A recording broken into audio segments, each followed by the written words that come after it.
बांग्लादेश के खिलाफ भारतीय टी20 के ऐलान भऽ चुकल अछि। एहि टीम के कमान सूर्य कुमार यादव एक बेर फेर सम्हालैत नजरि एता।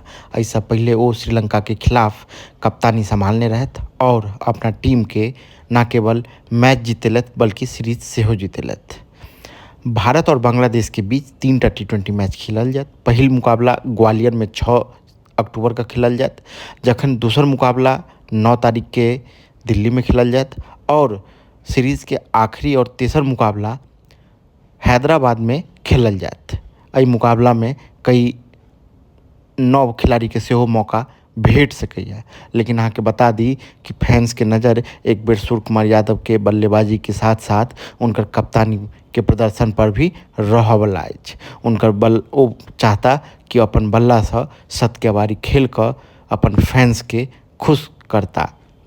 एहि के अलावा टीम में